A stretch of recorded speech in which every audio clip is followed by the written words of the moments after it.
முதல்ல ஒண்ணுமே தெரியல, அடுத்தது ஒண்ணுமே புரியல.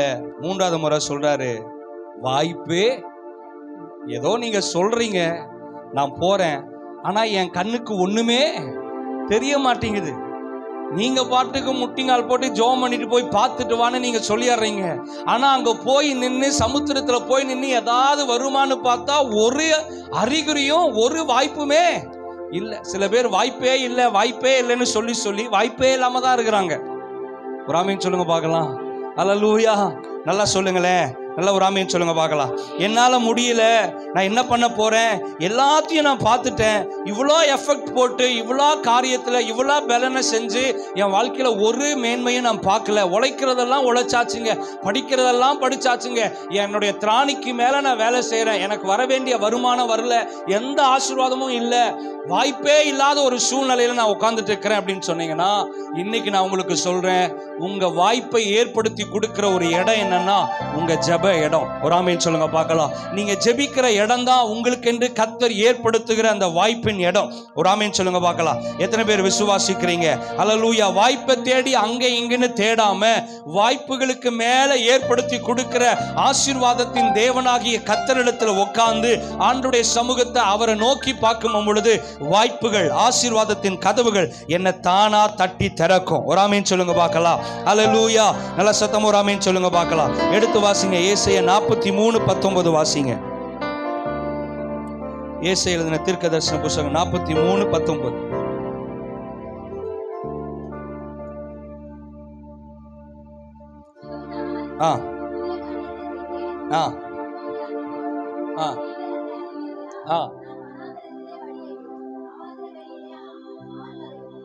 ஆமென். அல்லேலூயா. நான் வனாந்தரத்திலே வழியையும் அவாந்தரத்திலே ஆறுகளையும் என்ன பண்ணுவேன் பாருங்க. வனாந்தரத்துல வழிகளையும், ஒரு வழி கிடையாது, plenty ways.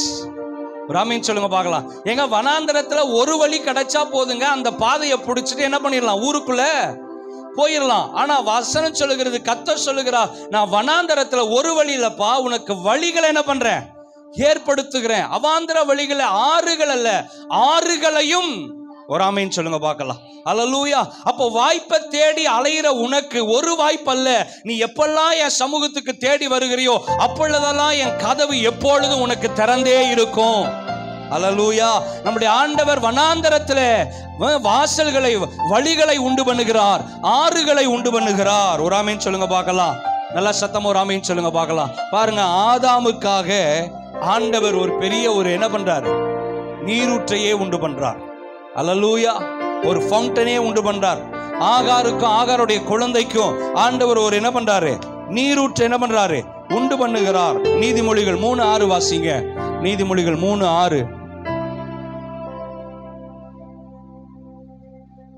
உன் வழிகள் எல்லாம் அவரை நினைத்துக்கொள், உன் வழிகள் எல்லாம் அவரை என்ன பண்ணு, நினைத்துக்கொள். அப்பொழுது அவர் உன் பாதைகளை செவைப்படுத்துவார். உன் வழியில நீ நினைச்சுக்கப்பா. நீ போற ஒரு வழியா இருந்தாலும் சரி, நீ போற வழி குறுகலாக இருந்தாலும் சரி, நீ போற பாதை கடினமா இருந்தாலும் சரி, நீ போற பாதை மற்றவங்க உன்னை நேசித்தாலும் நேசிக்காம போனாலும் சரி, அது ரொம்ப இழுக்கமான வாசலா இருந்தாலும் பரவாயில்ல, ஆனா உன் வழியில நீ நினைக்கக்கூடிய ஒரு நபர் யாருன்னா, உன்னை உருவாக்கின ஆண்டவரை, உன்னை சிருஷ்டித்த ஆண்டவரை நீ நினைப்பா என்று சொன்னால் உன் பாதைகளை கர்த்தர் செவைப்படுத்துவார். ஆமென் சொல்லுங்க பார்க்கலாம். அல்லேலூயா. வசனம் சொல்லுகிறது, உன் வழிகள் எல்லாம் அவரை என்ன பண்ணு, நினைத்துக்கொள். ஒவ்வொரு நாளும் ஒவ்வொரு நேரமும் ஆண்டவருடைய நினைவாக நம்ம இருக்கும் பொழுது 100% அவர் நம்மளுடைய நினைவாக இருக்கிறார். ஆமென். அதுல எந்த விதமான டவுட்டுமே கிடையாது. அவர் எப்பொழுதும் அவர் என் நினைவாக தான் இருக்கிறார். நம்ம தான் அவ்வப்போது நம்முடைய சிந்தைகள் மாறுகிறது, தப்பே கிடையாது. ஆனா அதே நேரத்தில் விழுந்து போனவனை கர்த்தர் தூக்கி எடுத்து நிறுத்துகிறவராக இருக்கிறார். ஒரு ஆமீன் சொல்லுங்க பார்க்கலாம். 23:3 வாசிங்க. சங்கீதம் 23:3 வாசிங்க. 23:3 சங்கீதம் வசனம். அவரின் ஆத்துமாவை தேற்றி நம்முடைய நாமத்தின் நிமித்தம் என்னை நீதியின் பாதையில் நடத்துகிறார். அல்லேலூயா. பக்கத்துல பார்த்து, நீதியின் பாதையில் நமக்காக நியாயம் விசாரிக்கிறவர் ஒரு உண்டு, நீதியின் பாதையில நம்மளை நடத்துவார். ஒரு ஆமீன் சொல்லுங்க பார்க்கலாம். அல்லேலூயா. அப்ப நம்ம ஆத்துமாவை தேற்றி அவர் நடத்துகிறார். ஆமென். சும்மா நடத்த மாட்டாரு. இதோப்பா உனக்கு வழிவாசலை ஏற்படுத்திட்டேன், இந்த பாதையில வா அப்படின்லாம் சொல்ல மாட்டாரு. அந்த பாதையில நடத்துவதற்கு நம் ஆத்துமாவை தேற்றுவார். நடப்பதற்கு பலன் வேணுமா இல்லையா? அல்லேலூயா. அப்ப பலன் வேணும்னா அவர் நம்மளை தேற்றுவார். நம்ம தேற்றப்படுகிற ஒரு இடம் என்ன தெரியுங்களா? நம்ம ஜெப அறை. யாரும் நம்மளை தேற்ற மாட்டாங்க. பக்கத்துல பார்த்து யாரும் தேற்ற மாட்டாங்க. ஏன்? நீங்க கூட தேற்ற மாட்டீங்க. அல்லேலூயா. கர்த்தருடைய பிரசன்னம் தான் நம்மளை தேற்றும்.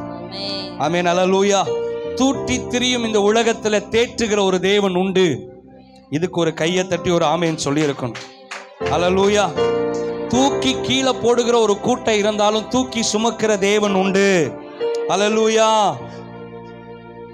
ஏசாயா தீர்க்கதரிசன புத்தகம் 58:11 வாசிங்க. 58:11.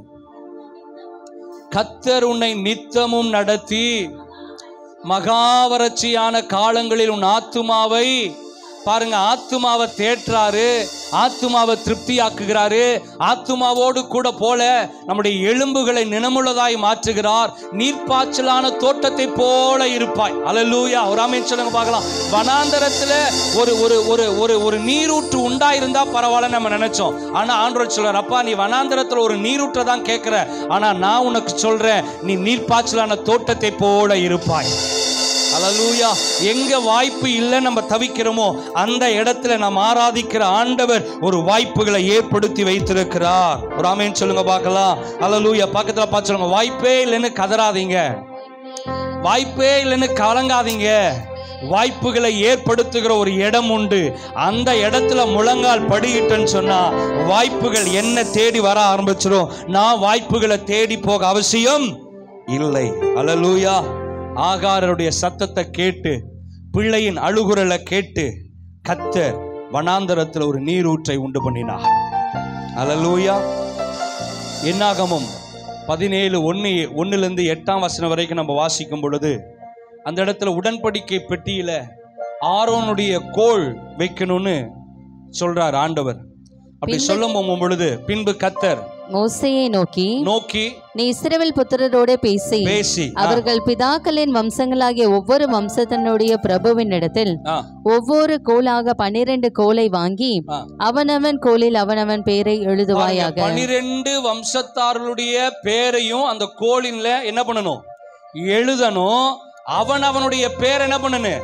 அந்த கோத்திர தலைவனுடைய பேர் என்ன பண்ணணும்? எழுதணும். பாருங்க, லேவியினுடைய கோலின் மேல் ஆரோனின் பேரை எழுத கடவாய். பாருங்க, லேவியின் கோத்திரத்துல யாருடைய பேர் எழுதணுமாமா?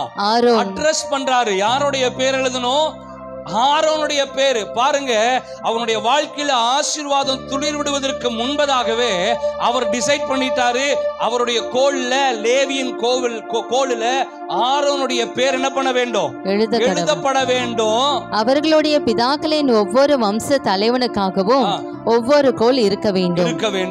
அவைகளை ஆசாரிப்பு கூடாரத்திலே நான் உங்களை சந்திக்கும் ஸ்தானமாகிய சாட்சி பெட்டியினுக்கு முன் வைக்க கடவாய். அப்பொழுது நான் தெரிந்து கொள்ளுகிறவனுடைய கோல் துளிர்க்கும். ஆமென். பாருங்க, முதல்ல ஒரு காரியம் 3வது வசனத்துல அவர் டிசைட் பண்றாரு. ஆரோனுடைய கோலை என்ன பண்ணு? ஆரோனுடைய பேரை எழுதுன்னு அவர் டிசைட் பண்ணிட்டாரு. 5வது வசனத்துல வாசிக்கும் பொழுது நான் தெரிந்து கொள்ளப்பட்டவனுடைய கோல் துளிர்க்கும். ராமேன் சொல்லுங்க பார்க்கலாம். ஏன் ஆண்டவரே எழுத சொல்றீங்க அப்படின்னு கேட்டு இருக்கலாம்.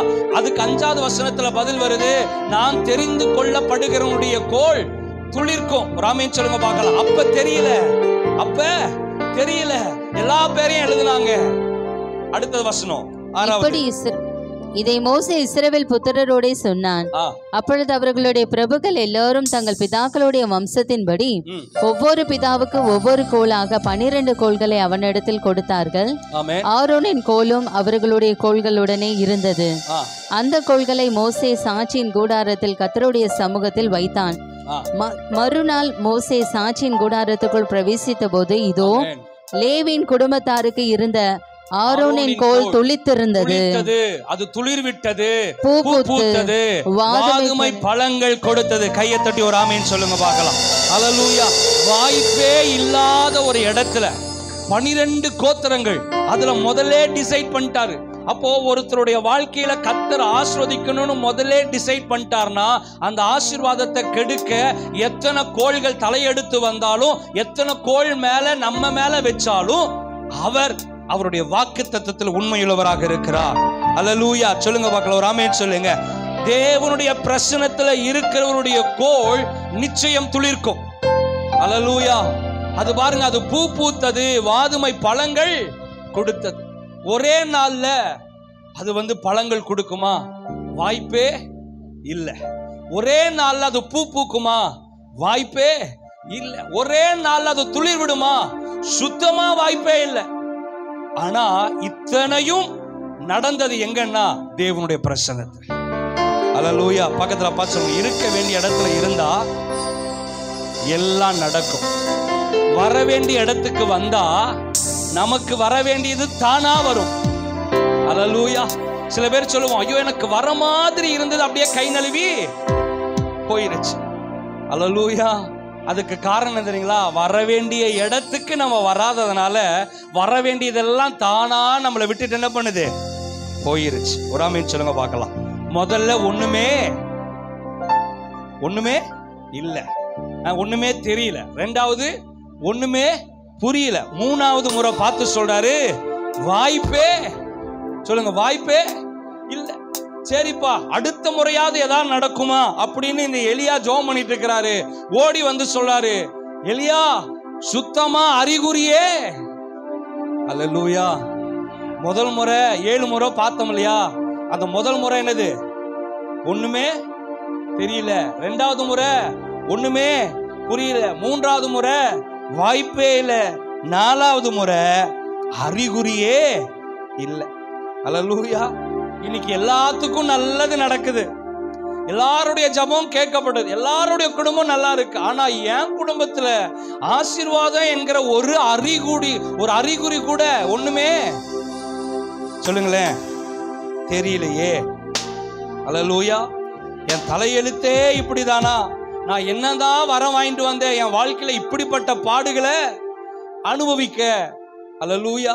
நல்லது நடக்கும் அப்படின்ற ஒரு அறிகுறி கூட எனக்கு என்னது தென்படவில்லை. அல்லேலூயா. ஒரு ஆமென் சொல்லுங்க பார்க்கலாம். எனக்கு அறிகுறி உண்டாகணும்னு சொன்னா அவருடைய வாக்குறுதிகள் மட்டும்தான் எனக்கு அறிகுறியாய் மாறும்.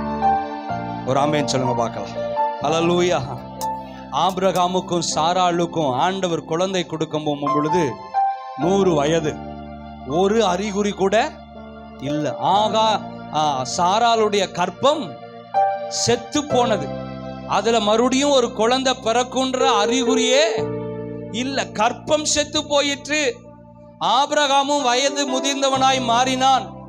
வாய்ப்பே இல்லை, ஒண்ணுமே தெரியாது, ஒரு அசைவும் இல்லை. ஆனா கர்த்தருடைய வாக்குத்தத்தம் ஆபிரகாமுக்கு வந்தது நிமித்தம் மரித்து போன சாராளுடைய கற்பம் உயிரடைஞ்சது. எத்தனை பேர் விசுவாசிக்கிறீங்க? அல்லேலூயா.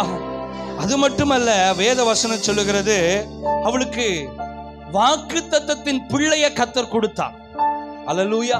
அறிகுறியே இல்லாத நம்முடைய வாழ்க்கைக்கு கர்த்தருடைய வேத வசனம் மட்டும்தான் குறியீடு. ஒரு ஆமென் சொல்லுங்க பார்க்கலாம். உங்க விசுவாசத்தை, உங்க ஜெப வாழ்க்கையை குறியீடா மாத்திட்டீங்கன்னா உங்க வாழ்க்கையில ஒவ்வொரு நாளும் கர்த்தர் நன்மையான வாசல்களை திறக்க அவர் உண்மையுள்ளவராக இருக்கிறார். நல்ல சத்தம் ஒரு ஆமென் சொல்லுங்க பார்க்கலாம். ரோமர் புத்தகம் 4:19 வாசிங்க. ரோமர் 4:19 வாசிங்க. ரோமர். அவன் விசுவாசத்திலே பலவீனமாய் இருக்கவில்லை, விசுவாசத்தினால் பலவீனமாய் இருக்கவில்லை. அவன் ஏறக்குறைய 100 வயதுள்ளவனாய் இருக்கும்போது சரீரத்துல வேணா பலவீனமற்றவனா இருந்திருக்கலாம். ஆனா ஆண்டவர் அவனை கொடுத்து சாட்சி சொல்றாரு, அவன் விசுவாசத்துல பலவீனனாய் இருக்கவே இல்லை. நம்ம சரீரத்துல பலவீனம் வரலாம், போலாம், எப்படி வேணா இருக்கட்டும். ஆனா உங்க உள்ளார்ந்த மனுஷன் விசுவாசத்துல பலனுள்ளவனாக இருக்க வேண்டும். ஆபிரகாமை குறித்து வசனம் அழகாய் தெளிவாய் சொல்லுகிறது, அவன் விசுவாசத்தில் பலவீனனாய் இருக்கவில்லை. அல்லேலூயா. 100 வயதானவனாய் இருந்த போதும் தன் சரீரம் செத்து போனதையும் சாராளுடைய கற்பம் செத்து போனதையும் பாருங்களேன். அவன் சரீரம் செத்து போச்சு, சாராளுடைய கர்ப்பம் செத்து போச்சு. இதெல்லாம் போனாலும் அவன் விசுவாசத்துல பலவீனனா இருக்கவே இல்லை. அல்லேலூயா. ராமேன் சொல்லுங்க பார்க்கலாம். அல்லேலூயா. விசுவாசம்தான் ஆபிரகாம ஐடென்டிஃபை பண்ணுச்சு. இன்னைக்கு தேவன் மேல் நீங்க வைத்திருக்கிற விசுவாசம் தான் உங்க வாழ்க்கையை ஐடென்டிஃபை பண்ணி காமிக்கும், அண்டர்லைன் பண்ணி காமிக்கும். உங்களுக்கு முன்னாடி எவ்வளவு பெரிய போராட்டங்கள் தேவைகள் இருந்தாலும் அவைகளை நீங்க விசுவாசத்தோடு கூட நீங்க மேற்கொள்ள கற்றுக்கொள்ளுவீங்க அப்படின்னு சொன்னீங்கன்னா வேதம் உங்களை ஐடென்டிஃபை பண்ணி காமிச்சுக்கிட்டே இருக்கும். அல்லேலூயா. வேதம் உங்களை ஒருபோதும் மறக்கவே மறக்காது. எபிரேயர் 11:11 வாசிங்க. விசுவாசத்தினாலே சாராலும் வாக்குத்தத்தம் பண்ணினவர் உண்மையுள்ளவர் என்றெண்ணி கர்ப்பம் தரிக்க பலன் அடைந்து வயது சென்றவளா இருந்தும் பிள்ளை பெற்றார். ஆமென். அல்லேலூயா. ரோமர் 4:19 வாசிச்சோம். அவங்க கர்ப்பம் செத்து போயிட்டு, ஆனாலும் யாரு? ஆபிரகாம் விசுவாசத்துல பலவீனனாய் இருக்கவில்லை. ஆபிரகாமுடைய சரீரம் செத்து போயிற்று, சாராளுடைய கர்ப்பம் செத்து போயிற்று. ஆனா எபிரேயர் 11:1 சொல்லப்படுது, விசுவாசத்தினால் சாராலும் வாக்கு தத்தம் பண்ணினவர் உண்மையுள்ளவர் என்று எண்ணி கர்ப்பம் தரிக்க பலன் அடைந்து. அல்லேலூயா. அப்ப நமக்கு சரீரத்துல பலனை காட்டிலும் விசுவாசத்துல ஒரு பலன் வேண்டும். பக்கத்துல பார்த்து சொல்லுங்க, சரீரத்துல பலன் இல்லைன்னா நம்ம மாத்திரையோ இல்ல கொஞ்சம் ஹார்லிக்ஸோ பூஸ்டோ என்ன பண்ணலாம், உள்ள போட்டு கொஞ்சம் என்ன பண்ணிக்கலாம், பலனை ஏத்திக்கலாம். ஆனா விசுவாசத்துல சோர்ந்து போயிட்டோம் அப்படின்னு சொன்னா நம்ம சரீரம் செத்து போயிடும், நம்ம ஆவிக்குரிய மனுஷன் என்ன பண்ணிடுவான், செத்து போயிடுவோம். ஆனா இங்க வேதம் சொல்லுகிறது, விசுவாசத்தினால் பலன் அடைந்தார்கள், வயது சென்றவளா இருந்தும் அவள் பிள்ளை பெற்றாள். அல்லேலூயா. இதுதாங்க அவங்க மேல ஆண்டவர் வச்சிருக்கிற அந்த அறிகுறி. அல்லேலூயா. கர்த்தர் ஒரு மனுஷனை வாக்கு தத்தத்தால நிரப்பிட்டார்னா அவன் மண்ணுக்குள்ள போற வரைக்கும் கர்த்தர் கொடுத்த வாக்கு தத்தம் நிச்சயமா நிறைவேறும். அல்லேலூயா. ராமேன் சொல்லுங்க பார்க்கலாம். நல்ல சத்தமும் ராமேன் சொல்லுங்க பார்க்கலாம். கர்த்தர் உன்னை வாழ வைப்பாருன்னு சொல்லிட்டார்னா கர்த்தர் கொடுக்கிற அந்த உன்னத வாழ்க்கையை அனுபவிக்காம நம்ம மண்ணுக்குள்ள போகவே மாட்டோம். அந்த வாழ்க்கை வேண்டான்னு நினைக்கிறோம். அல்லேலூயா. அதனாலதான் வாயிலிருந்து ஆமேன் வரவே மாட்டேங்குது. அல்லேலூயா. இப்ப 5வது முறை பார்த்து சொல்றாரு. முதல் முறை ஒண்ணுமே சொல்லுங்களேன், ஒண்ணுமே இல்ல. 2வது முறை ஒண்ணுமே புரியல. 3வது வாய்ப்பே இல்ல. 4வது அறிகுறியே இல்ல. 5வது நம்பிக்கையே இல்ல. என்னது இல்ல? நம்பிக்கையே இல்ல. அட போயா நீயும் ஜபமும், ஒரு நம்பிக்கையும். ஜெபமணி என் வாழ்க்கை என் நேரம் தான் வீண். சபைக்கு போய் ஒரு பிரயோஜனமும் இல்ல, வேதத்தை வாசிச்சு ஒரு பிரயோஜனமும் இல்ல. எல்லாத்துக்கும் நடக்குது, எனக்கு மட்டும் என்ன மாட்டேங்குது, நடக்க மாட்டேங்குது. எல்லாருடைய ஜபத்துக்கும் நீங்க பதில் தரீங்க, ஆனா எனக்கு மட்டும் பதில் தரவே இனி என் வாழ்க்கையில ஒரு நன்மையும் வராது அப்படின்ற ஒரு நம்பிக்கை அற்ற ஒரு சூழ்நிலைக்கு நம்ம போயிட்டோம். அல்லேலூயா. பிராமின் சொல்லுங்க பார்க்கலாம். அல்லேலூயா. நம்பிக்கை உடைய சிறகுகளே, அரணுக்கு திரும்புங்கள், இரட்டிப்பான நன்மையை தருகிறார். நிச்சயமாகவே முடிவு உண்டு. உன் நம்பிக்கை என்ன பண்ணாது, வீண் போகவே போகாது. கரத்தை பிடித்தவர் நிச்சயம் கரை சேர்ப்பார். நல்ல ஒரு ஆமென் சொல்லுங்க பார்க்கலாம். அல்லேலூயா. நம்பிக்கையே இல்லைங்க. இஸ்ரவேல் ஜனங்களுக்கு கடுகளவு கூட நம்பிக்கையே இல்லை. ஏதோ எகிப்து தேசத்துல கொஞ்சமாவது 3 வேளை சாப்பாடு சாப்பிட்டுட்டு இருந்தோம், மோசே கூப்பிட்டாருன்னு சொல்லி இவரை நம்பி வந்தோம். கடைசியில பின்னாடி பார்வோன் என்ன பண்றான், படையெடுத்து வருகிறான். முன்னாடி பெரிய செங்கடல் இருக்கு, இனி வாழ்வா சாவா, நிச்சயம் கன்ஃபார்ம் டெத்து தான். இனி நம்பிக்கையே இல்லை. நம்ம பிள்ளைகள் குடும்பமா எல்லாம் போய் இந்த கடல்ல விழுந்து சாக வேண்டியதுதான். நம்பிக்கையே இல்லை. ஆனா மோசே அவன் சமுத்திரமாய் தன்னுடைய கோலை உயர்த்தி பிடித்தான். செங்கடல் 2ஆய் பிளந்தது. ஒரு ஆமென் சொல்லுங்க பார்க்கலாம். ஒருவேளை நம்பிக்கையற்ற சூழ்நிலையில இருக்கலாம். உங்களை சூழ்ந்திருக்கிற சூழ்நிலைகள் எல்லாம், நீங்க நிக்கிற அந்த பாதையில உங்களை சூழ்ந்திருக்கிற சூழ்நிலைகள் எல்லாம் வனாந்தரத்தை போல, பார்வோன் நிறைந்த சேனைகளை போல, செங்கடலை போல தடைகளும் விரோதங்களும் எதிரிகளும் பல விதமான நெருக்கத்தின் மத்தியில் இருக்கலாம். ஆனா ஒன்று தெரியும், எப்போ உங்க கை வானத்துக்கு நேராக உயர்த்தப்படுகிறதோ அப்பொழுது உங்களுக்காக வானம் மட்டுமல்ல, செங்கடலையும் பிளக்க அவர் ஆயத்தம் உள்ளவராக இருக்கிறார். அல்லேலூயா. பக்கத்துல பார்த்து சொல்லுங்க, நீங்க கையை உயர்த்தினீங்கன்னா வானம் மட்டும் திறக்காது, செங்கடலும் திறக்கும். அல்லேலூயா. ஒரு ஆமென் சொல்லுங்க பார்க்கலாம். எல்லாம் பார்த்து சொன்னாங்க, அவ்வளவுதான், இனி பார்க்க மாட்டோம், எல்லாம் கடலின் ஆழத்துக்குள்ள போய் எல்லாம் சாகத்தான் போறோம், உன்னை நம்பி வந்துட்டோமா மோசே அப்படின்னு சொல்லி முறுமுறுக்க ஆரம்பித்தாங்க. ஆனா மோசே மாத்திரம் நம்பிக்கை இழக்கவே இல்லை. ஒரு ஆமென் சொல்லுங்க பார்க்கலாம். நல்லா சத்தம் ஒரு ஆமென் சொல்லுங்க பார்க்கலாம். வாசிங்க ஏசாயா 35:10 வாசிங்க. ஏசாயா 35:10 வாசிங்க. ஏசாயா 35:10. கர்த்தரால் மீட்கப்பட்டவர்கள் திரும்பி, கர்த்தரால் மீட்கப்பட்டவர்கள் திரும்பி ஆனந்த களிப்புடன் பாடி சியோனுக்கு வருவார்கள். நித்திய மகிழ்ச்சி அவர்கள் தலையின் மேல் இருக்கும். சந்தோஷமும் மகிழ்ச்சியும் அடைவார்கள். ஆமென். சஞ்சலமும் தவிப்பும் ஓடி போகும். ஆமென் சொல்லுங்க பார்க்கலாம். அவர் நம்மள நம்பிக்கையின் பாதையில நடத்தும் பொழுது பாருங்களேன், செங்கடல் 2ஆய் பிளந்தது. பிளந்த உடனே அவங்க என்ன தெரியுங்களா பாடினாங்க? கர்த்தர் நல்லவர், அவரை துதியுங்கள், அவர் கிருபை என்றும் உள்ளது அப்படின்னு சொல்லி அந்த செங்கடலின் நடுவாக என்ன பண்றாங்க? நடந்து போறாங்க. தேவனை துதிச்சுட்டு ஆராதனை பண்ணிக்கிட்டே போறாங்க. பின்னாடி பார்வோன் அதை குறிச்சு கவலையே என்ன பண்ணல. இவங்க போய் அக்கறைக்கு சேர வரைக்கும் கடல் 2ஆய் பிளந்து கொண்டே இருந்தது. ஆனா பின்னாடி பார்வோன் என்ன பண்ணுவாங்க? வந்துகிட்டே இருக்கிறாங்க. பரவாயில்ல, வந்தா வரட்டும், கரை சேர வரைக்கும் உனக்கு சேதம் ஒண்ணுமே இல்லை. நீ எப்ப கரை சேரையோ அப்ப கடல் 2ஆ மூடிடும். அல்லேலூயா. உன்னை எதிர்த்தவர்களுடைய வாழ்க்கை அதோகதியாய் மாறிடும். ஆமென். அல்லேலூயா. அப்ப சொல்லுவாங்க என்னன்னா, நித்திய மகிழ்ச்சி அவர்கள் தலையின் மேல். நினைச்சு பாருங்களேன், நமக்கு சின்ன பலவீனம் கர்த்தர் அதுல பலத்தை கொடுத்து சுகப்படுத்தினாலும் அவ்வளோ ஒரு சந்தோஷம். கண்ணுக்கு முன்னாடி இவ்வளோ பெரிய அற்புதம். நம்முடைய ஜனத்துக்காக செங்கடலையே 2ஆ பிளந்திருக்கிறார்னா ஆட்டோமேட்டிக்கா நம்ம கையில இருக்கிற அந்த முடியெல்லாம் கூஸ்பமா அப்படியே வெளியே என்ன பண்ணும்? வரும். சில படத்தெல்லாம் பார்த்தீங்கன்னா அங்க அதெல்லாம் கிராபிக்ஸ் தான். அதெல்லாம் பார்க்கும் பொழுதே நமக்கு இங்க எல்லாம் என்ன ஆகும்? புல்லரிக்கும். அல்லேலூயா. அதெல்லாம் டூப்ளிகேட்டு, அதெல்லாம் செயற்கை மூலியமாய் செய்யப்பட்டது.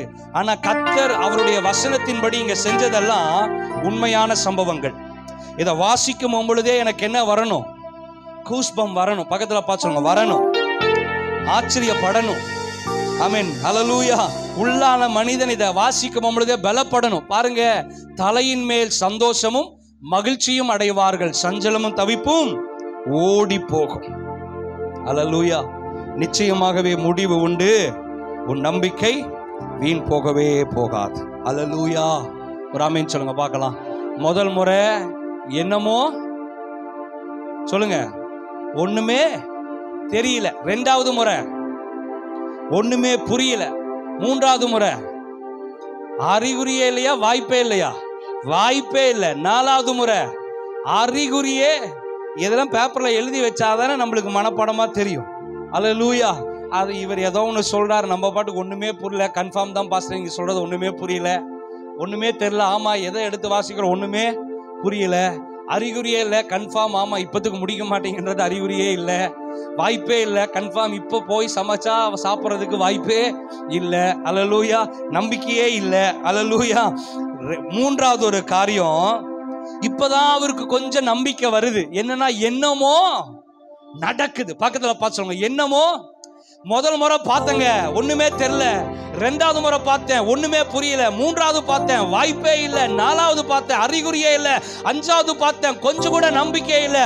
6வது முறை பார்க்கும் பொழுது வானத்துல ஏதோ ஒரு கருமேகம் தெரியுது, ஏதோ தூரத்துல ஏதோ ஒரு மழை பெய்யணும் அப்படின்ற ஒரு அறிகுறி வருது. என்னமோ நடக்க போகுது. பக்கத்துல பார்த்துருங்க, உங்க வாழ்க்கையில என்னமோ நடக்க போகுது.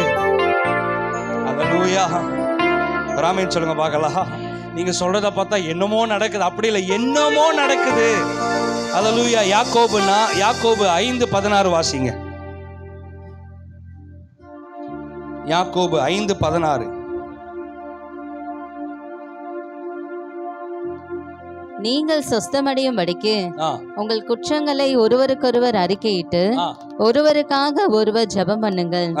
நீதிமான் செய்யும் ஊக்கமான வேண்டுதல் மிகவும் பலனுள்ளதா இருக்கிறது. நீதிமான் செய்யும் ஊக்கமான வேண்டுதல் மிகவும் பலனுள்ளதாக இருக்கிறது. ஆமென் சொல்லுங்க பார்க்கலாம். அவர் இங்க ஜெபிக்க ஜெபிக்க 5 முறை வரைக்கும் பார்க்கிறாரு, ஒன்னும் நடக்கல. 6வது முறை வரும்பொழுது இவருக்கும் ஒன்னும் தெரியல. ஆனா அது கண்ணால பார்க்கறதுக்குள்ளாக இவருடைய இருதயத்துல என்னன்னா, என்னமோ நடக்க போது, என்னமோ சூழ்நிலை மாறிடுச்சு அப்படின்ற ஒரு அடையாளத்தை இந்த ஊழியக்காரன் பார்க்கிறார். ஒரு ஆமென் சொல்லுங்க பார்க்கலாம். அல்லேலூயா. 16வது வசனத்தை போடுங்க பாருங்க. நீங்கள் சொஸ்தமடைக்கும்படிக்கு உங்கள் குற்றங்களை ஒருவருக்கொருவர் அறிக்கையிட்டு பாருங்க. உங்களுக்கு பலவீனம் வருதா, உங்களுடைய குறைவுகளை யாரோடு கூட நீங்க ஒப்புரவாகணுமோ அவங்களோடு கூட ஒப்புரவாகி அதை அறிக்கை செய்யணும். பாவத்தை ஆண்டவரோடு கூட அறிக்கை செய்து விட்டு விட்டா நமக்கு என்ன வரும்? ரட்சிப்பு வரும், மன்னிப்பு வரும். ஆமாவா இல்லையா? இப்ப இங்க வசனம் சொல்லுது, உங்களுடைய குறைவுகளை ஒருவருக்கொருவர் அறிக்கை இட்டுட்டா உங்க சரீரத்தில் இருக்கிற பலவீனங்கள் மாறிடும். என் வாழ்க்கையில் இன்னும் பலவீனமா இருக்குன்னு சொன்னா நம்ம பலனுள்ள ஆண்டவர்கிட்ட கேட்கிறோம், இல்லைன்னு இல்லை. ஆனா அதை ஆண்டவர் எப்படி அதை ரிலீஃப் பண்ணணும்ன்ற ஒரு திட்டத்தை வச்சிருக்கிறார். என்னன்னா, நீங்க மற்றவங்களுடைய குறைவுகளை அறிக்கை செய்து என்ன பண்ணணும்? விட்டுவிட வேண்டும். ஆமென். ஒருவருக்கொருவர் ஜெபம் பண்ணுங்க. நீதிமான் செய்யும் ஊக்கமான வேண்டுதல் மிகவும் பலனுள்ளது. உங்க வாழ்க்கைய உயர்த்துகிற அந்த உயர்வான அந்த தரத்துக்கு கொண்டு போகக்கூடிய ஒன்னே ஒன்று என்னன்னா, உங்களுடைய ஜெபம் மாத்திரம்தான். அல்லேலூயா. நீங்கள் ஜெபிக்க ஜெபிக்க உங்களை சுற்றி இருக்கிற உங்க குடும்பம், உங்களை சுற்றி இருக்கிற உங்களுடைய பிள்ளைகள் பாதுகாக்கப்படுவார்கள். உங்களை சுற்றி இருக்கிற ஜனங்கள் ஆசீர்வதிக்கப்படுவார்கள். நீங்கள் தேவனுடைய சமூகத்தில் இன்னும் கிட்டி சேர சேர மற்றவர்கள் தேவனுடைய ரட்சிப்புக்குள்ளாக வருவார்கள். பவுலும் சீலாவும் தேவனை ஆராதிக்கும் பொழுது கட்டுகள் உடைந்தது. அது நிமித்தம் அங்கிருக்கிற அந்த போர் சேவகன் ஆண்டவராகிய இயேசு கிறிஸ்துவை ஏற்றுக்கொண்டான் என்று சொல்லி வேதம் சொல்லுகிறது. பாருங்க, நீங்க ஜெபிக்கும் பொழுது கர்த்தர் உங்களுக்கு செய்கிற அற்புதத்தை பார்த்து மற்றவங்க சபைக்குள்ள வருவாங்க. அல்லேலூயா. நம்மளுடைய ஜெபம் வெறும் பேச்சாக மட்டும் இருந்துடக்கூடாது, வெறும் கண்ணீராய் மட்டும் இருந்துடக்கூடாது. அது நித்தியத்துக்கு நேராய் கொண்டு போகிற ஒரு ஜெபமாக இருக்க வேண்டும். அல்லேலூயா. நீங்க ஜெபிக்கும் பொழுது கர்த்தர் புதிய வாசல்களை திறக்கிறார். கட்டுகளை அவர் என்ன பண்றாரு? உடைக்கிறார். பாருங்க, பேதுரு சிறைச்சாலையில் இருக்கும் பொழுது அங்க இருக்கிற ஜனங்கள் எல்லாம் ஜெபித்தார்கள்.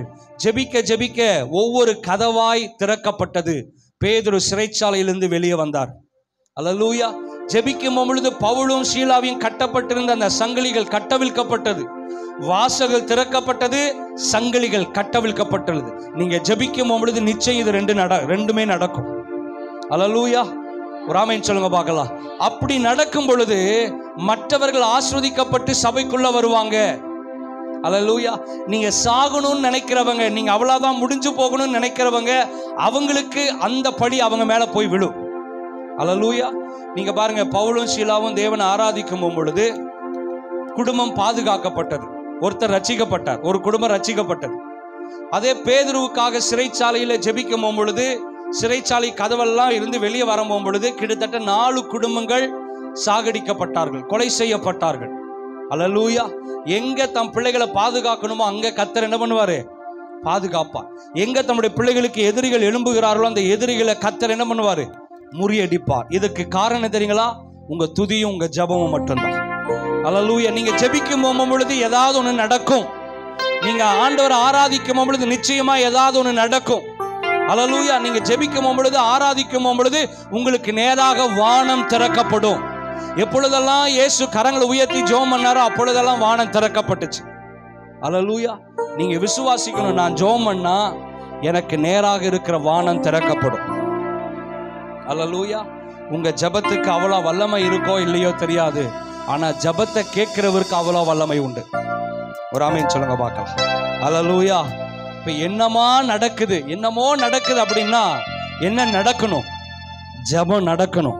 உங்க தனிப்பட்ட வாழ்க்கையில ஆராதனை துதி இருக்கணும். ராமைன்னு சொல்லுங்க பார்க்கலாம். இப்ப 7வது முறை பார்த்து சொல்றாரு, பெரும் மழையின் இரைச்சலின் சத்தத்தை. நல்லா தான் ஒரு ராமைன்னு சொல்லுங்களேன். சொல்லுங்க அந்த வசனத்தை எல்லாத்தையும் எடுத்து வாசிங்க. 1 ராஜாக்கள் 18:44.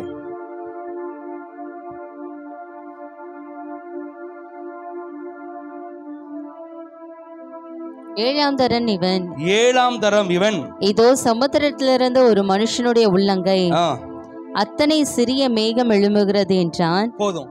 இப்ப பாருங்க, இவரு அந்த சமுத்திரத்திட்ட நிக்கிறாரு, கடல் பகுதியில நிக்கிறாரு. தூரத்துல ஒரு மனுஷனுடைய கையளவு மேகம். அல்லேலூயா.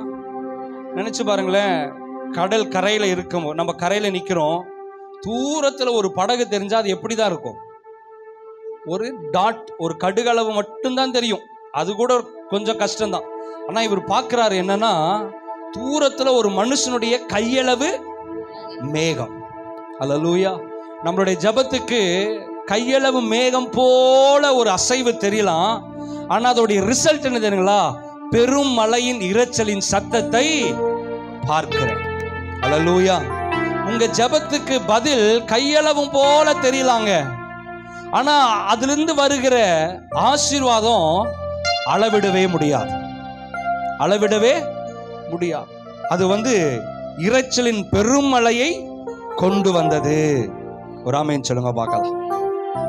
இந்த காரியம் நடக்கிற வரைக்கும் எலியா ஜபத்தை விட்டு எழும்பவே இல்லை. இதுதான் ஹைலைட்.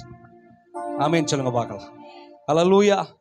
எலியாவுடைய ஊழியக்காரன் போய் 7 முறை போய் பார்த்துட்டு வராரு. அற்புதம் நடக்கிற வரைக்கும் எலியா அவருடைய முழங்காலிலிருந்து என்ன பண்ணல? எழுந்திருக்கவே இல்லை. சும்மா இங்கிருந்து கடல் பகுதியிலிருந்து மலைக்கு மேலே போறது சும்மா சாதாரணமான ஒரு காரியம் இல்லை. மலை பகுதிக்குள்ள போனா குறுகலான பாதை இருக்கும். அந்த மலை சுற்றி போகணும், பத்திரமா போகணும், பாதுகாப்பா போகணும். ஏன்னா அங்க ஒருத்தர் ஜெபம் பண்ணிட்டு இருக்கிறாரு. அவருக்கு வேண்டிய ரிசல்ட் என்ன பண்ணணும்? ஒருவேளை அவர் நினைச்சிருந்திருக்கலாம்ல, கடல் மட்டத்திலிருந்து மலை உயர்ந்திருக்கும் அப்படின்னு சொன்னா மலையில உச்சிலிருந்து பார்த்தாவே மழை வருமா இல்லையான்னு என்ன பண்ணிடலாம்? தெரியுமா தெரியாதா?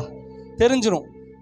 இதெல்லாம் அந்த ஊழியக்காரன் யோசிச்சிருந்திருப்பாரு. எப்பா, நீ மலையில நின்று ஜெபம் பண்ணும் போதே தெரியாதா மழை வருதா இல்லையான்னு? இதுல வேற நான் சமுத்திரத்துக்கிட்ட போய் நின்று பார்க்கணுமா? இதெல்லாம் நம்மளை உருவாக்குவதற்கு. அல்லேலூயா. சில நேரத்தில் அதான் சொல்றேன், ஒண்ணுமே விளங்கவே விளங்காது. ஏன்பா, நீ மலையில நின்று உச்சியிலிருந்து பார்த்தாவே தெரிய போது மழை வருதா இல்லையான்னு. இதுல வேற நான் மலையிலிருந்து இறங்கி போய் சமுத்திரத்திட்ட போய் நின்று மழை வருதா இல்லையான்னு பார்க்கணுமா? ஒரு ஆமீன் சொல்லுங்க பார்க்கலாம்.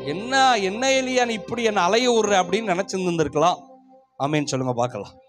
அல்லேலூயா. இதே நம்மளுடைய வாழ்க்கையில நடந்திருந்தா நம்ம என்ன சொல்லுவோம் தெரியுமா? பாத்தியா, பாஸ்டர் தான் வேலையை காமிக்கிறாரு, ஏன் அவருக்கு மேல நின்று பார்த்தாவே மழை வரும்னு தெரியாதா? ஆமீன் சொல்லுங்களேன். தெரியுமா தெரியாதா? தெரியும். அப்படி தெரிஞ்சுக்கிட்டே என்ன வேலை வாங்குகிறாரு பாத்தியா? என்ன தெரிஞ்சுக்கிட்டே வராம இருக்கிறார் பாத்தியா? என்கிட்ட தெரிஞ்சுக்கிட்டே விசாரிக்காம இருக்கிறார் பாத்தியா? எல்லாத்துக்கும் ஒரு நேரம் உண்டுங்க, எல்லாத்துக்கும் ஒரு காலம் உண்டு. ஆனா அந்த ஊழியக்காரன் பாருங்க, எந்த மறுப்பும் பேசல. போய் பார்க்க சொல்றீங்களா? போறேன். மறுபடியும் போக சொல்றீங்களா? போறேன். மறுபடியும் வரணுமா? வரேன். அற்புதம் நடக்கிற வரைக்கும் இந்த ஊழியக்காரன் எலியா என்ன சொன்னாரோ அதை அப்படியே ஊழியக்காரன் செஞ்சான். ஆமென் சொல்லுங்க பார்க்கலாம். அல்லேலூயா. இத சொல்லிட்டு எலியா ஜாலியா என்ன பண்ணல? ரெஸ்ட் எடுக்கல. ஜாலியா வீட்டுல படுத்து தூங்கல. அல்லேலூயா. பாஸ்ட் விசிட்டிங்கே வரல, ஜாலியா பாஸ்ட் படுத்து தூங்கல. ஆமென் சொல்லுங்க பார்க்கலாம். இந்த வசனத்தெல்லாம் எடுத்து ஒவ்வொருத்தருக்கும் இந்த வசனம் போகணும்னு ஒவ்வொரு வாரமும் ஒவ்வொருத்தருக்காக ஜெபம் பண்ணாரு.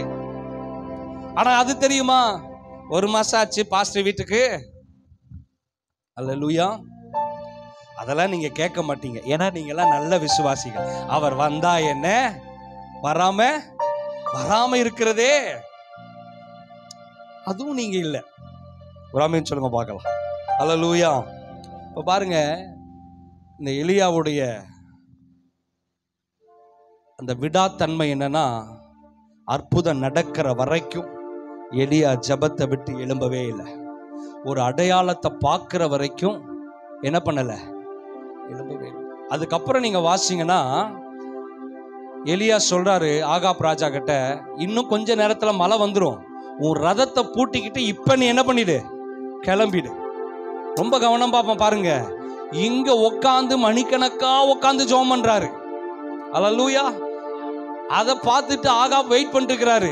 ஆகாப்ட்ட சொல்றாரு எலியா, இன்னும் கொஞ்ச நேரத்துல பெரிய மழை வந்துடும், உன் ரதத்தை பூட்டிட்டு என்ன பண்ணிடு, ஓடிடு. இவர் ரதத்தை பூட்டுறதுக்குள்ள மழை வந்துருச்சு. இவர் ரதத்தை ரெடி பண்றதுக்குள்ள மழை வந்துருச்சு. ஆனா ரதத்தை பூட்டி இவருடைய ரதத்தை அப்படி அந்த அந்த என்ன சொல்றது, அந்த ரோப்பை எடுத்து ஹாய் அப்படின்றதுக்குள்ள எலியா என்ன பண்ணிட்டாரு, மலைக்கு முன்னாடி ஓடிட்டார். அல்லேலூயா. ஜெபிக்கிறவங்க ஜெபத்துல மட்டுமல்ல, செயல்முறையிலும் வேகமாக இருக்கணும். ஒரு ஆமென் சொல்லுங்க பார்க்கலாம். நினைச்சு பாருங்க, ரதம் போகிற ஸ்பீடா காட்டிலும் எலியா என்ன பண்ணிட்டாரு சொல்லுங்களேன், ஸ்பீடா போயிட்டார். எங்க போறதுக்கு போயிட்டாரு, வீடு போறதுக்கு போயிட்டார். அல்லேலூயா. நம்மளுடைய வேகம் எப்ப தெரியுமா தெரியும், சபை முடிச்ச உடனே தான் வேகமே. இங்கிருந்து சட்டுன்னு வீட்டுக்கு போயிடுவோம். ஒரு ஆமென் சொல்லுங்க. என்னைக்குமே பாருங்களேன், ஊருக்கு போறேன்னா கூட இங்கிருந்து ஊருக்கு போகும்போது தூரம் ரொம்ப தூரமா இருக்கும். ஆனா அங்கிருந்து ரிட்டர்ன் வரும்போது பாருங்க என்ன சீக்கிரம் வந்துட்டோம். பார்த்துருக்கீங்களா? ராமேன் சொல்லுங்க பார்க்கல. சபைக்கு போறவருக்கு ஐயோ சபைக்கு போகணுமா, ஐயோ அது ஏறணுமா, இப்படி ஏறணுமா, அப்படி போகணுமா, இப்படி போகணுமான்னு. ஆனா முடிச்ச உடனே பாருங்க ஏதோ பாரத்தையே இறக்கி வச்ச மாதிரி மடார்னு வீட்டுக்கு என்ன பண்ணிடுவோம், போயிடுவோம். ஏன் தெரியுங்களா? ஏன் தெரியுங்களா? வரும்பொழுது பாரத்தோடு நீங்க வருவீங்க, அதெல்லாம் தூக்கி என்ன பண்ணிடுவீங்க, இங்க வச்சிருவீங்க. வச்ச பிறகு உங்க பாடி உங்க மைண்ட் எல்லாம் என்ன ஆயிடும், ஃப்ரீ ஆயிடும். உடனடியாக என்ன பண்ணிடலாம் சொல்லுங்களேன், வேகமா போயிடலாம். அல்லேலூயா. அதுக்கு தான் முன்னாடியே ஜெபம் பண்ணி உங்களுடைய பாரத்தெல்லாம் அங்கேயே இறக்கி வச்சுட்டு அப்போ வேகமா என்ன பண்ணலாம், சபைக்கு ஓடி வந்துடலாம். ஆமென் சொல்லுங்க பார்க்கலாம். இன்னைக்கு இந்த எலியாவுடைய ஊழியக்காரன் செய்தது போல, அவன் எதிர்பார்த்தது போல உங்க வாழ்க்கையில ஒண்ணுமே தெரியாத ஒரு அனுபவத்துக்குள்ள நீங்க போலாம். ஒண்ணுமே புரியாத ஒரு சூழ்நிலையில நீங்க நிக்கலாம். என் வாழ்க்கையில ஒரு வாய்ப்புமே எனக்கு இல்லை, நான் தேடி போன எல்லா வாய்ப்புகளும் ஏமாந்து இன்னைக்கு நான் போய் நடு ரோட்டில் கைவிடப்பட்டவனை போல நான் நிற்கிறேன் அப்படின்னு நீங்க நிற்கலாம். என் வாழ்க்கையில நான் இவ்வளோ நல்லா இருப்பேன் அப்படின்ற ஒரு அறிகுறி கூட, கடுகளவு கூட இல்லாம விசுவாச பாதையில நீங்க ஓடிக்கொண்டு இருக்கலாம். இனி அவ்வளோதான் பாஸ்டர், என் வாழ்க்கையில நம்பிக்கையே இல்லை, இனி போதும் போதும் கத்தாவேன்னு எடுத்துக்கொள்ளும் அப்படின்ற ஒரு நிலைமைக்கு நான் வந்துட்டேன். அப்போ கத்தர் பார்ப்பார். எப்ப நம்மளுடைய பலன் அற்று போகுதோ, எப்ப நம்ம மாமிச எண்ணம் அற்று போகுதோ, அப்பதான் அவருடைய பலன் பெருகும். அல்லேலூயா. ஒரு ஆமென் சொல்லுங்க பார்க்கலாம். சாராளுடைய கற்பம் செத்து போயிருச்சு. ஆபிரகாம் அவனுடைய சரீரத்துல பலன் செத்து போயிருச்சு, முடிஞ்சிருச்சு. சரீர பலன் எப்ப செத்து போதோ அப்பதான் உன்னத பலன் இறங்கி வரும். ஆமென் சொல்லுங்க பார்க்கலாம். அப்பதான் அந்த எலியாவுடைய ஊழியக்காரனுக்கு ஒரு நம்பிக்கை வருது, என்னமோ நடக்க போகுது. ஒரு ஆமென் சொல்லுங்க பார்க்கலாம். இன்னைக்கு உங்க மாமிசம் செத்து போய், உங்க நம்பிக்கை செத்து போய், உங்க விசுவாசம் செத்து போய் ஒண்ணுமே இல்லாத ஒரு சூழ்நிலையில நீங்க நிக்கிறீங்கன்னா, கர்த்தருடைய ஆவியானவர் சொல்லுகிறார், இனிதான் உனக்காக ஒரு வாசல்கள் திறக்கப்பட போகிறது. இனிதான் பரலோகம் உனக்காக திறக்கப்படும். உங்க பிரச்சனைய, உங்க தேவையை உங்க ஆவிக்குரிய கண்களால நீங்க பார்க்க கற்றுக்கொள்ளுங்க. நீங்க உங்க பிரச்சனைய மாம்ச கண்ணால பார்த்தீங்கன்னா, உங்க வியாதிய மாம்ச கண்களால நீங்க பார்த்தீங்கன்னா, அதை உங்களால மேற்கொள்ளவே முடியாது. அதை நீங்க அப்படியே ஆவியில டிரான்ஸ்ஃபர் பண்ணி உங்க ஆவிக்குரிய கண்களால உங்க பிரச்சனையை பார்த்தீங்கன்னா, அந்த பிரச்சனை உங்களால மேற்கொள்ளவே முடியும். ஆனா அதே நீங்க மாம்சத்துல நீங்க பார்த்துட்டீங்கன்னா அதை உங்களால மேற்கொள்ளவே முடியாது. 40 நாளும் இரவும் பகலும் 80 நாள் கோலியாத்தை தாம் மாம்ச பலத்தினால சாகடிக்கணும்னு நினைச்சு கொண்டு இருந்தாங்க. ஒண்ணுமே நடக்கல. ஆனா தாவீது, அவன்கிட்ட பலன் இல்லை, ஆயுதம் இல்லை, ஆனா அவனுக்கு இருந்தது ஒன்னே ஒன்று, தேவன் மேல இருந்த அந்த வைராக்கியம், தேவன் மேல இருந்த அந்த விசுவாசம். மற்றவங்க எல்லாம் இவனை பெரிய ஜெய்ஜாண்டிக்கா பார்த்தாங்க. மாம்ச கண்களால பார்த்து பயந்தாங்க. ஆனா தாவீது ஒருத்தன் தான் ஆவிக்குரிய கண்களால் அந்த பிரச்சனையை பார்த்தான். அதனாலதான் சொன்னாரு, இன்னைக்கு உன் தலையை என் ஆண்டவர் என் கையில கொடுப்பார். அதே மாதிரி கொடுத்தார். இன்னைக்கு உங்களுக்கு முன்னாடி இருக்கிற பிரச்சனைய கொஞ்சம் அதை உங்க ஸ்பிரிச்சுவல் லைஃப்க்கு கொண்டு வாங்க. அதை எப்படி டீல் பண்ணணும் அப்படின்றத பாருங்க.